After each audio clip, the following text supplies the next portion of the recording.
ತಗೋ, ಇದನ್ ತಗೊಂಡೋಗಿ ಶೆಟ್ರಂಗಡಿ ಕೊಟ್ಬಿಡು. ಏಯ್, ಆ ಕಡೆ ಯಾಕೆ ಹೋಗ್ತಿದ್ಯಾ?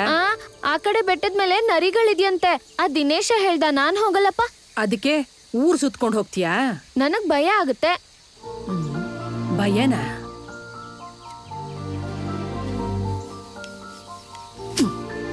ತಗೋ, ಇದನ್ ಹಿಡ್ಕೊ. ಇದೇನಕ್ಕೆ? ದಾರಿಲಿ ಕಾಡ್ನರಿ ಏನಾದ್ರು ಬಂದ್ರೆ ನಾನು ಪುಟ್ಟ ತಾಯಿ ಮೊಮ್ಮಗಳು ಅಂತ ಹೇಳಿ ಹೀಗಂತ ಅದಕ್ಕೊಂದ್ ಕೊಡು, ಹಾಗಂತ ಅದಕ್ಕೊಂದ್ ಕೊಡು. ಹೆಂಗೆ? ಹಿಂಗ ಇಲ್ಲ ಹಿಂಗ ಇಲ್ಲ ಹಾಗ ಹೀಗ? ಇರೇ, ಹೆಂಗ್ ಹೊಡಿಬೇಕು ಅಂತ ನಾನ್ ತೋರಿಸ್ತೀನಿ. ನಿನ್ನ ಪುಟ್ಟ ನೋಡ್ಕೊಂಡು ಮಡ್ಕೆನ ಒಡೆದ್ ಬಿಡ್ಬಿಡ್ವೆ. ನಿಮ್ಮಮ್ಮನ ನೆನಪಿಗಂತ ಉಳ್ದಿರೋದು ಅದೊಂದೇ. ನನಗ್ ಗೊತ್ತು. Fire in the mountain run run. ನೋಡ್ಕೊಂಡು ಹುಷಾರು.